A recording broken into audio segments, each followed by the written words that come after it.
Hi guys.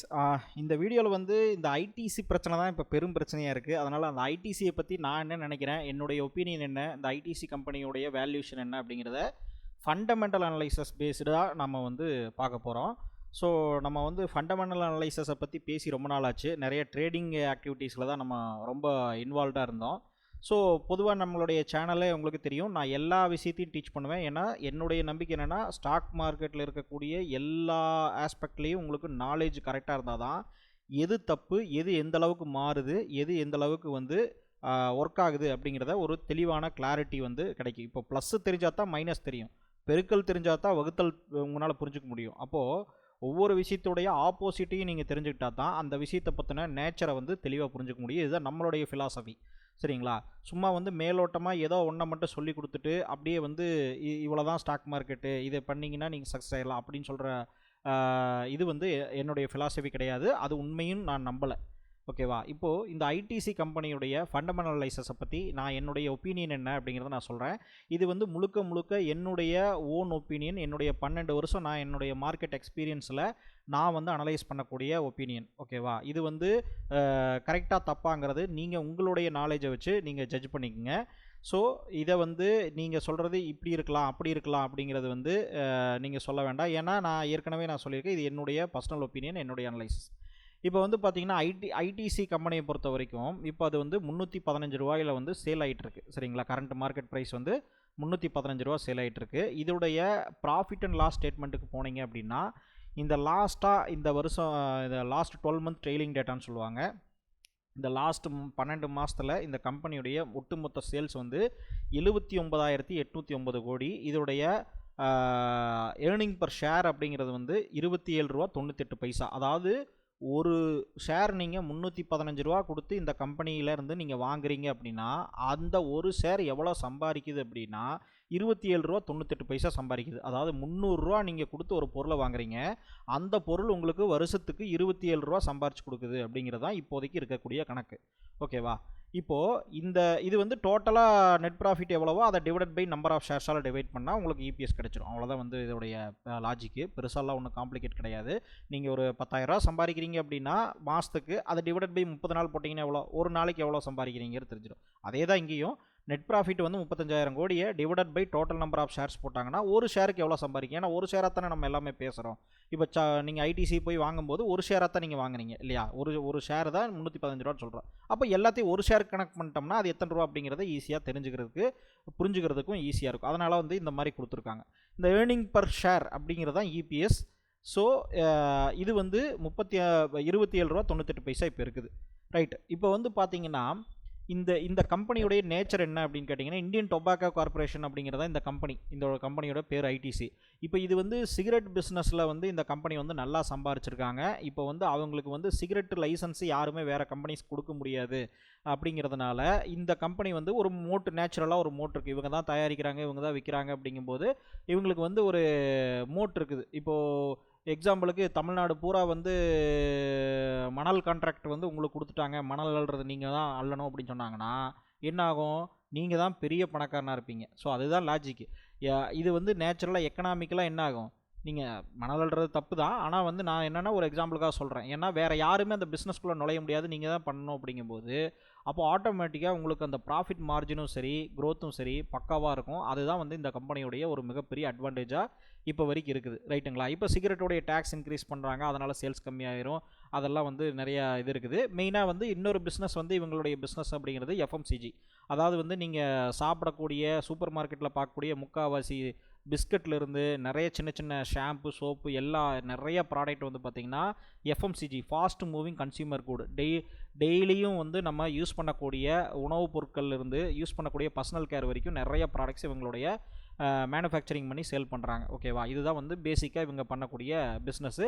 அதுக்கப்புறம் hotels எல்லாம் வச்சுருக்காங்க, ஹோட்டல்ஸ் எல்லாம் பில்டு பண்ணியிருக்காங்க. ஸோ இந்த பிஸ்னஸ் எல்லாம் இவங்க பண்ணுறாங்க, நிறைய பிஸ்னஸ் பண்ணுறாங்க.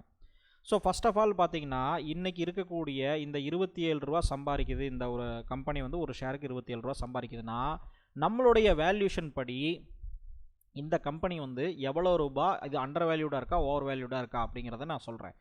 இப்போது அதுக்கு முன்னாடி இப்போ வேல்யூஷன்னா என்ன அப்படின்னா, ஃப்யூச்சர் growth எவ்வளோ இருக்குதோ அதை பொறுத்து தான் நம்ம என்ன பண்ண முடியும். ஃப்யூச்சரில் இந்த கம்பெனி எவ்வளோ சம்பாதிக்குது ப்ராஃபிட்டு, எவ்வளோ சம்பாதிக்கும் அடுத்த ஒரு 3 வருஷம் கழிச்சு இந்த ப்ராஃபிட் ஏர்னிங் பர் ஷேர் வந்து ஒரு ஷேருக்கு 27 ரூபா சம்பாரிச்சா அடுத்த ஒரு 3 வருஷம் கழிச்சு ஒரு 30 ரூபா சம்பாதிக்குமா, 40 ரூபா சம்பாதிக்குமா அப்படிங்கிற அந்த growth-ஐ பொறுத்த இன்றைக்கி நான் இந்த 315 ரூபா கொடுத்து வாங்கலாமா இல்லையாங்கிறதான் லாஜிக்கு, ரைட்டா?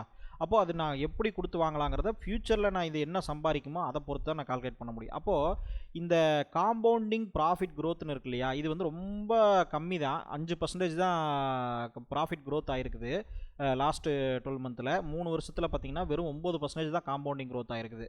ஸோ இது வந்து ரொம்ப கம்மி. ஏன்னா இது லார்ஜ் கேப் கம்பெனி, ரொம்ப பெரிய கம்பெனி. இதில் டிஸ்அட்வான்டேஜ் இருக்குதுன்னு நான் சொல்கிறேன். இப்போது லார்ஜ் கேப் கம்பெனி பொறுத்த வரைக்கும் உங்களுக்கு வந்து growth வந்து கம்மியாக தான் இருக்கும். ஏன்னா அவங்க ஆல்ரெடி ரொம்ப பெரிய கம்பெனி, ஏற்கனவே 79,000 கோடி சேல் பண்ணுறாங்க. அப்படிங்கும்போது இன்னும் வந்து இந்தியா முழுக்க கம்பெனி இருக்குது, 79,000 கோடி சேல் பண்ணுறாங்க அப்படின்னா இன்னும் எவ்வளோ பண்ண முடியும் அவங்களால அப்படிங்கும்போது ஸ்லோவாக தான் growth ஆக முடியும். ஏன்னா ரொம்ப பெரிய கம்பெனி அப்படிங்கும்போது. சின்ன கம்பெனியாக இருந்தால் டக்குன்னு வந்து இப்போ 100 கோடி பண்ணுற கம்பெனிக்கு வந்து இன்னும் ஸ்பேஸ் நிறையா இருக்குது இந்தியாவில். அப்போது டக்குன்னு அவங்க 1000 கோடி 10,000 கோடிக்கு கூட வர முடியுங்கிற ஸ்பேஸ் இருக்குது, சரிங்களா? இவங்க ஆல்ரெடி மெஜாரிட்டி பிக் பிளேயர் அப்படிங்கும்போது இவங்க இன்னும் வளரணுன்னா நிறைய விஷயங்கள் இவங்க பண்ண வேண்டியது வரும்.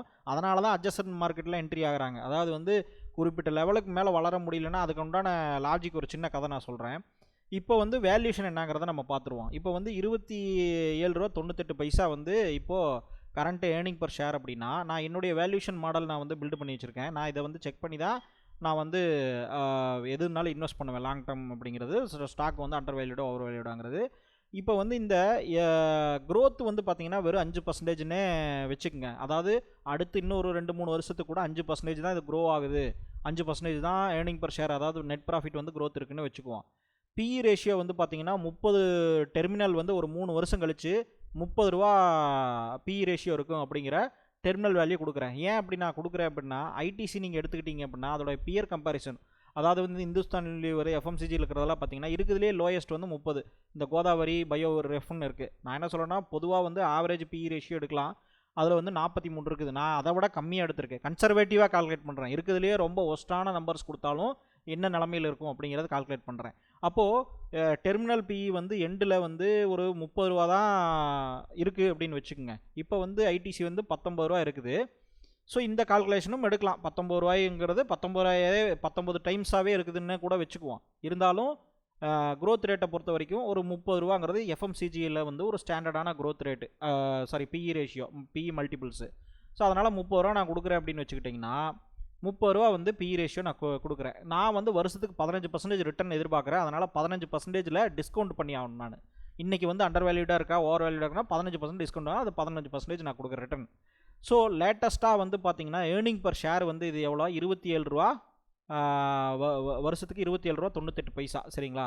நான் வந்து 27 ரூபா 98 பைசா நான் இதை கொடுக்குறேன். இப்போ கரண்ட் ப்ரைஸ் எவ்வளோன்னு கேட்டிங்கன்னா 315 ரூபா. இந்த கம்பெனியுடைய கரண்ட் மார்க்கெட் செல்லிங் ப்ரைஸ் வந்து 315 ரூபா. அப்படி பார்த்தீங்க அப்படின்னா அடுத்த ஒரு 3 வருஷத்துக்கு பார்த்தீங்க அப்படின்னா நம்மளுடைய ப்ரொஜெக்ஷன் படி 5% வந்து நெட் ப்ராஃபிட் growth ஆச்சுன்னா கூட, டெர்மினல் பிஇ 30 இருந்தால் கூட நமக்கு வந்து இந்த 3 வருஷம் டிஸ்கவுண்ட் இதை மட்டும் பாருங்கள், இதுக்கு மேலே இருக்கிறதெல்லாம் பார்க்க வேண்டாம். இந்த 3 வருஷத்துக்கு என்ன ரொம்ப லாங் டர்மாக திங்க் பண்ணோம் அப்படின்னு கேட்டிங்கன்னா 5 வருஷத்தில் என்ன நடக்குன்னு நமக்கு தெரியாது. அதனால் வந்து நீங்கள் ரொம்ப லாங் டர்மாக பிளான் பண்ண அந்த லாங் டேர்மில் அந்த பிஸ்னஸ் அதே மாதிரியே growth ஆகுமா அப்படிங்கிறத வந்து நீங்கள் திங்க் பண்ணணும், சரிங்களா? இப்போ ஒரு 3 வருஷத்துக்கு ஓரளவுக்கு அதுவே ப்ரெடிக்ட் பண்ண முடியுமான்னு சொல்ல முடியாது. ஆனால் இருந்தாலும் கூட என்னென்னா 3 வருஷத்துக்கு கம்மியாக நம்ம போட முடியாதுங்கிறதுனால 3 வருஷத்துக்கு இதே growth ரேட் இருக்குது அப்படின்னு கூட நம்ம வச்சுக்குவோம். அப்படி வச்சுக்கிட்டிங்க அப்படின்னா 102 ரூபா வந்து 638 ரூபா இன்றைக்கி நீங்கள் இந்த கம்பெனியை 5% வளர்ச்சியில் 3 வருஷம் இருந்தால் கூட இன்றைக்கி இந்த கம்பெனியை நீங்கள் 638 ரூபா கொடுத்து வாங்கலாம்.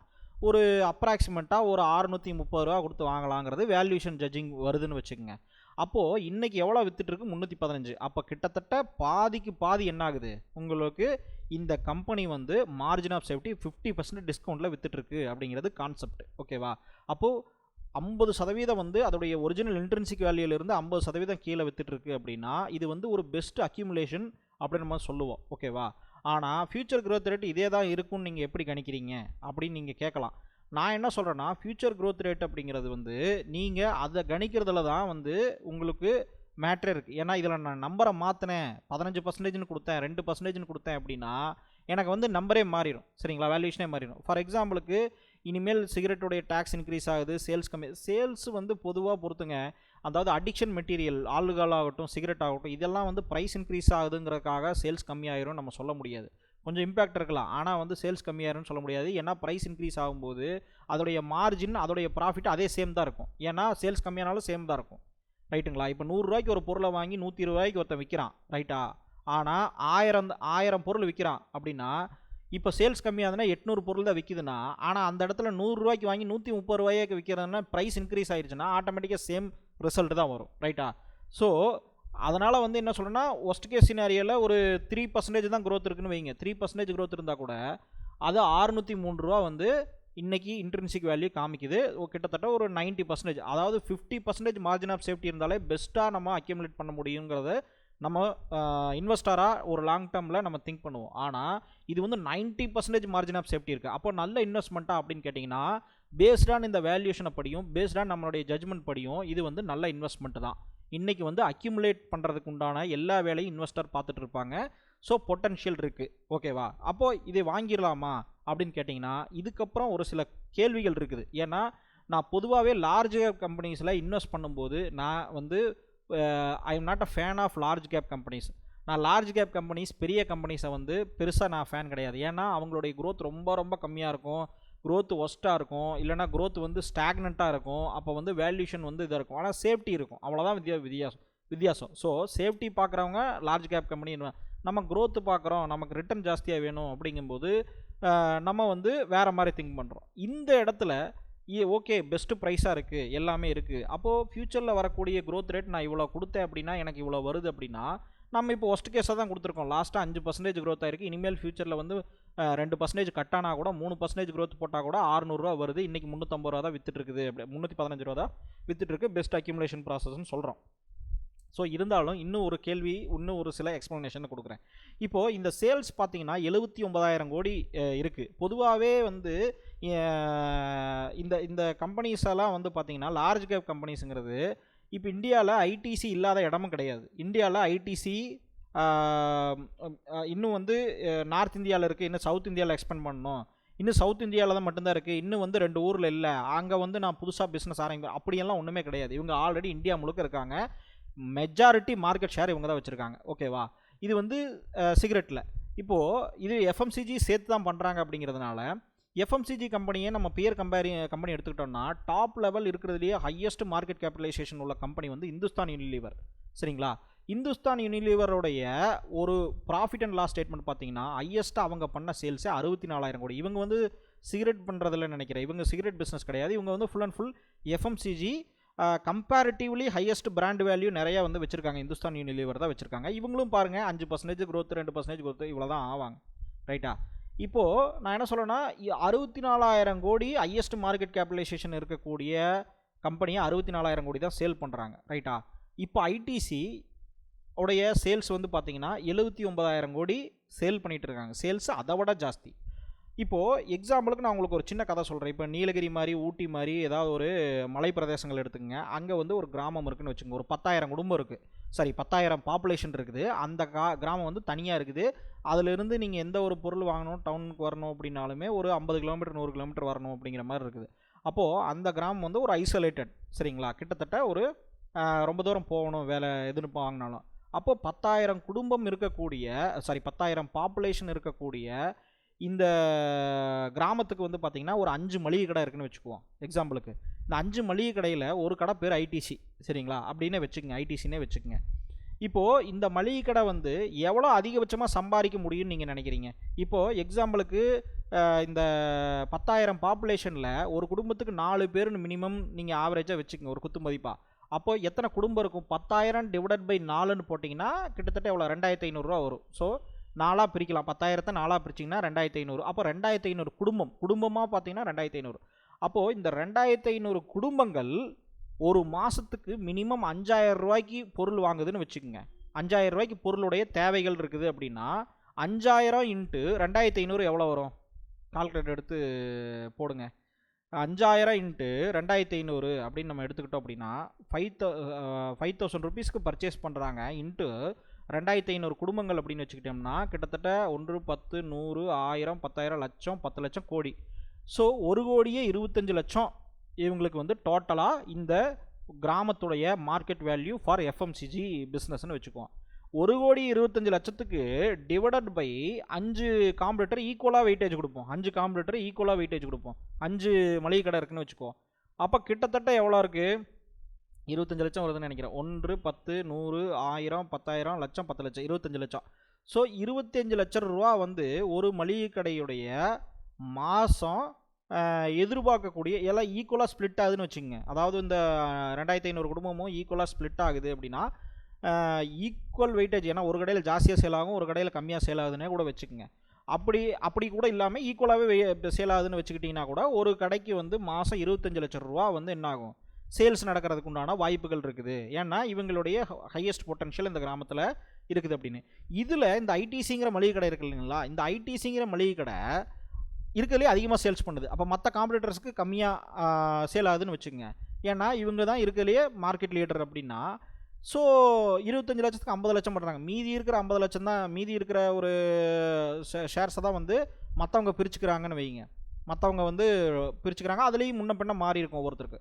இப்போ இது இமேஜின் பண்ணிட்டீங்கன்னா, இப்போது இதுதான் ஹையஸ்ட்டு மார்க்கெட் சேல்ஸ் நடக்கும். அப்போ 25 லட்சத்துக்கு மேலே அவங்க சம்பாதிக்க முடியுமா அந்த மளிகை கடை அப்படின்னு கேட்டிங்கன்னா பண்ண முடியாது. எப்படி பண்ணுவீங்க? எங்கேருந்து வரும்?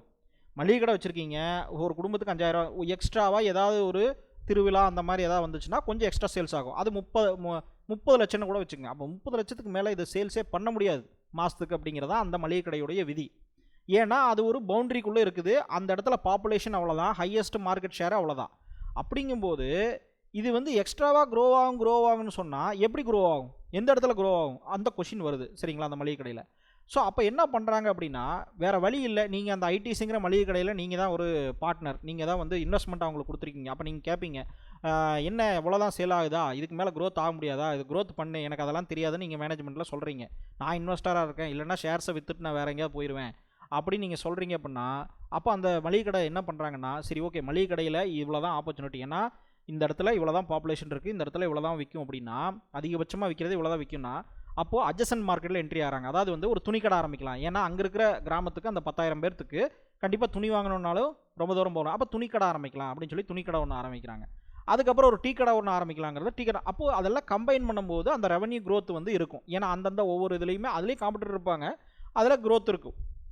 ஸோ இப்போ நல்லா புரிஞ்சுக்கிட்டீங்க அப்படின்னா, நீங்கள் பண்ண வேண்டியது எல்லாமே ஒன்றே ஒன்று தான். இந்த கொஷினை நீங்கள் கேட்கணும், இந்த ஐடிசி இன்னும் இதுக்கு மேலே எவ்வளோ க்ரோத் ஆகும். அதனால தான் வந்து இந்த கம்பெனியுடைய க்ரோத் எல்லாம் ஏன் 8%, 5% இருக்குது. நிறைய கம்பெனி வந்து 30-40%லாம் க்ரோத் ஆகுதுன்னா அவங்கெல்லாம் சின்ன கம்பெனிஸ், அவங்கெல்லாம் க்ரோ ஆகிறதுக்கு இன்னுமே வந்து பார்த்திங்கன்னா ஸ்பேஸ் இருக்குது.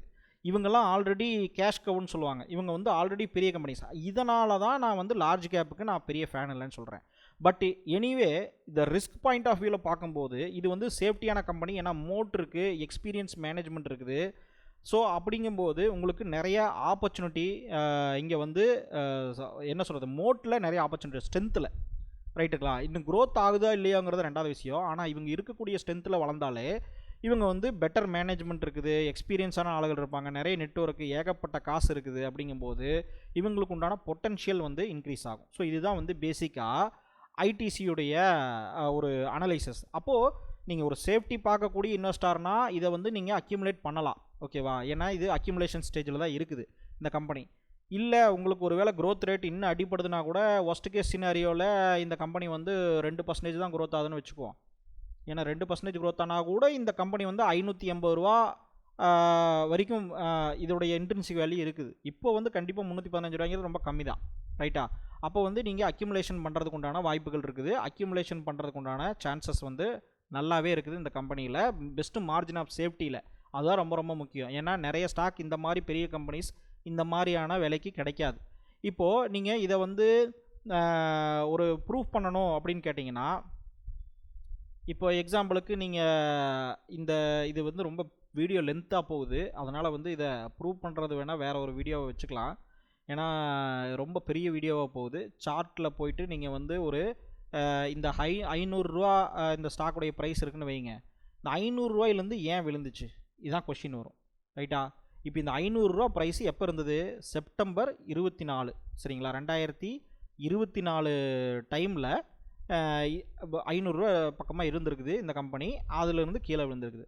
அப்போ நீங்கள் சொல்கிற கணக்குப்படி பார்த்தா ஏன் விழுந்திருக்குன்னா, நீங்கள் அன்னைக்கு இருக்கக்கூடிய ஏர்னிங் பர் ஷேரையும் அன்னைக்கு இருக்கக்கூடிய விலையும் நீங்கள் இதே வேல்யூஷனில் அப்ளை பண்ணாலே கிளியராக தெரியும். நான் வந்து அதை நான் ஏற்கனவே செக் பண்ணிட்டேன் எல்லாமே. ஸோ அப்படி தான், அதனால தான் அங்கே அன்னைக்கு நீங்கள் இந்த 500 ரூபா கொடுத்து வாங்கினாங்க பார்த்தீங்களா, இங்கே இருக்கும்போது அவங்க எல்லாருமே தப்பான ப்ரைஸில் வாங்கியிருக்காங்கன்னு தான் நான் சொல்லுவேன். ஏன்னா இது நிறைய இடத்துல நான் ப்ரூவ் பண்ணியிருக்கேன். நிறைய இடத்துல வந்து இந்த மாதிரி கம்பெனிஸ் பல வருஷம் ரிட்டனே கொடுக்காம இருக்கும். அப்படியே ஒரே இடத்துல சுற்றிட்டு இருக்கும். ஏன்னா அதெல்லாம் ஹையஸ்ட் ப்ரைஸ். அந்த ப்ரைஸில் எந்த இன்வெஸ்டருமே வாங்க மாட்டாங்க. வேல்யூஷன் ப்ராப்பராக தெரிஞ்சவங்க யாருமே வாங்க மாட்டாங்க. அது மாதிரி இந்த கம்பெனிக்கு அன்னைக்கு 2024 அந்த ப்ரைஸ் இருந்தப்போ அன்னைக்கு இருந்த ஏர்னிங் பர் ஷேரை நீங்கள் கால்குலேட் பண்ணி அன்னைக்கு வேல்யூஷன் பண்ணியிருந்தால் அன்னைக்கு வந்து இது ஓவர் வேல்யூடாக இருந்தது. கிட்டத்தட்ட 26% வந்து ஓவர் வேல்யூடு வந்துச்சு எனக்கு. அதனால் இப்போது அந்த 26% கரெக்ஷன் நடந்திருக்குது. ஸோ இது இன்னைக்கு வாங்கும்போது இது பெஸ்ட்டு, ரைட்டுங்களா? கம்பெனிங்கிறது வந்து கம்பெனி பெஸ்ட்டாருங்கிறத விட அதோடைய ப்ரைஸ் வந்து ரொம்ப முக்கியம். ஸோ அந்த ப்ரைஸ் வந்து நீங்கள் ப்ராப்பராக வாங்கலை அப்படின்னா அதில் வந்து ரிஸ்க் இருக்குது, ஃபால் ஆகிறதுக்கான ரிஸ்க் இருக்குது. இப்போ இந்த 500 ரூபாயில் வாங்கினாங்க பார்த்தீங்களா, இன்னும் மேலே போகும்னு சொல்லி அந்த இடத்துல வாங்கினவங்க தான் வந்து பெரிய மிஸ்டேக் பண்ணியிருக்காங்கன்னு அர்த்தம். இந்த இடத்துல வாங்கினீங்க அப்படின்னா உங்களுக்கு வந்து அக்யூமுலேஷன் பாசிபிலிட்டி உங்களுக்கு வந்து சான்சஸ் லோயர் தான். ஆனால் இருந்தாலும் இது என்னுடைய ஒப்பீனியனுங்கிறதுனால உங்களுடைய அனலைசிஸை உங்களுடைய ரிசர்ச்சையும் நீங்கள் ப்ராப்பராக பண்ணிக்கோங்க. அப்போ தான் உங்களுக்கு தெரியும். ஏன்னா இதை பற்றி சொன்னோன்னா நிறைய விஷயங்கள் நம்ம அனலைஸ் பண்ணலாம். நிறையா இப்போ போன வருஷம் ஏன் இங்கே இருந்தது, இதே 2021 வேல்யூஷன் எப்படி இருந்தது, அந்த இடத்துலேருந்து ஏன் இவ்வளோ தூரம் ஏறி வந்துச்சு, ஸோ அப்படிங்கிறதெல்லாம் நம்ம ரியல் டைமில் காமிக்கிறேன். நான் அதுக்கு இன்னொரு வீடியோ நான் வச்சுக்கிறேன். ஏன்னா இந்த வீடியோ ரொம்ப லென்த்தாக போகும். அதனால் வந்து இந்த வீடியோ இதில் முடிச்சுக்குவோம். ஸோ இன்வெஸ்டராக பார்க்கும்போது அக்யூமுலேஷன் வந்து இப்போ ஒரு நல்ல ஸ்டேஜ். ஆனால் ஃபியூச்சர் க்ரோத் ரேட் என்னங்கிறது தான் இங்கே ஒரு ஹைடன் கொஷின் மார்க்கு. அந்த ஹைடன் கொஷின் மார்க்கையும் நம்ம இருக்கிறதுலையே லோயஸ்ட்டு ரேட்டை வந்து போட்டு தான் நம்ம இதை பண்ணியிருக்கோம், சரிங்களா? அப்படி பார்க்கும்போது இது நல்லா தான் இருக்குது. ஸோ டெக்னிக்கல் பண்ணுறவங்க டெக்னிக்கலில் ஏதாவது பிரேக் அவுட் நடக்குதான்னு பார்த்து ட்ரெண்டு எப்படி போகுதுங்கிறத பார்த்து நீங்கள் வந்து அதில் ஸ்விங் ட்ரேடிங் பண்ணுறதுனால ஆப்பர்ச்சுனிட்டி நீங்கள் யூஸ் பண்ணிக்கலாம்.